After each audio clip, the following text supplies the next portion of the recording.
Dans cette vidéo, je vais vous présenter l'utilisation du tableur LibreOffice pour réaliser des graphiques. Donc ici, pour réaliser mon graphique, je vais sélectionner deux colonnes qui ne se touchent pas, donc la colonne article. Et ensuite, je vais maintenir la touche CTRL enfoncée pour aller sélectionner la colonne Total TTC. Donc j'insiste sur le fait qu'il est nettement plus simple de d'abord sélectionner des données et seulement ensuite lancer le menu Insertion, Objet, Diagramme. Alors je peux aussi réaliser un diagramme à partir de l'icône de la barre d'outils. Donc le premier diagramme que je vais réaliser, c'est un diagramme en colonne.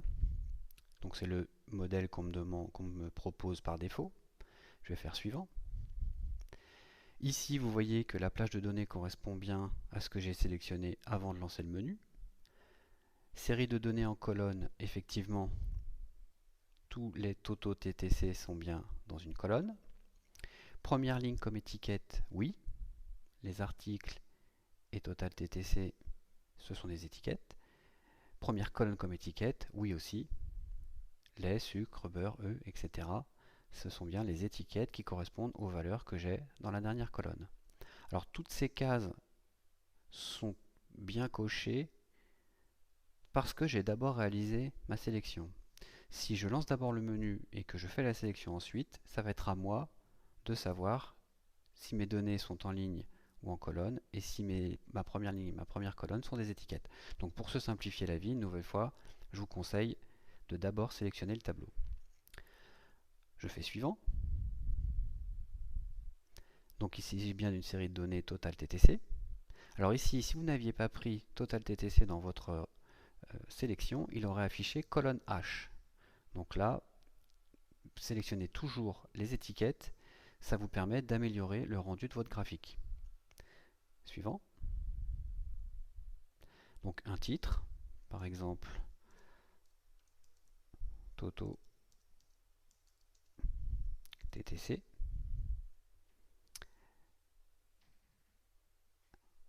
Un titre de l'axe des X, on va mettre article.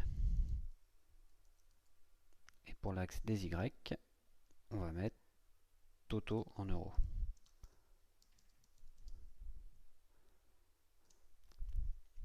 Je vais terminer. Donc voilà mon graphique. Alors évidemment, je peux le déplacer. Alors si je veux le déplacer, je peux faire un seul clic. À ce moment-là, je pourrais le déplacer, mais je ne pourrais pas le modifier.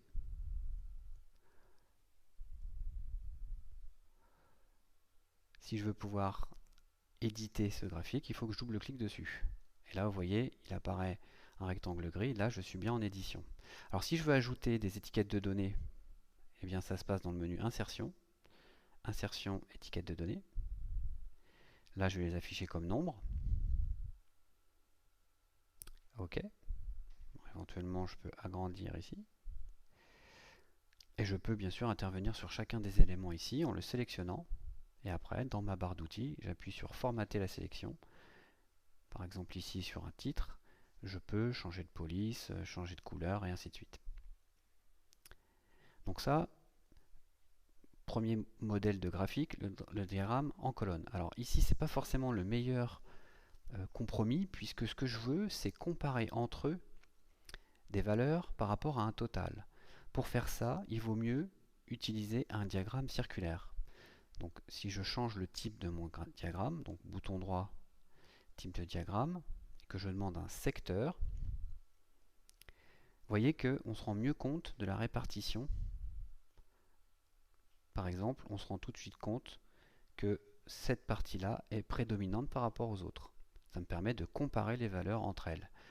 Alors ici, il vaudrait peut-être mieux changer les étiquettes pour demander des pourcentages. Donc là, automatiquement, le tableur calcule le pourcentage que représente chacune de ces valeurs par rapport au total. Et puis alors, une autre variante qui pourrait être pas mal, ça serait éventuellement d'aller chercher un diagramme en barre. Parce que là aussi, alors par contre, les étiquettes ici seraient mieux en valeur, avec des nombres. Ici, on peut assez simplement comparer les barres entre elles.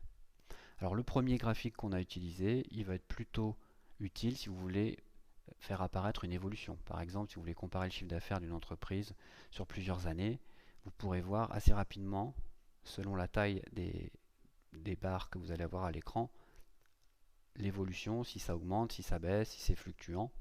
Donc colonne pour tout ce qui est montrer une évolution, et puis barre et secteur si on veut faire une comparaison de valeurs entre elles par rapport à un total.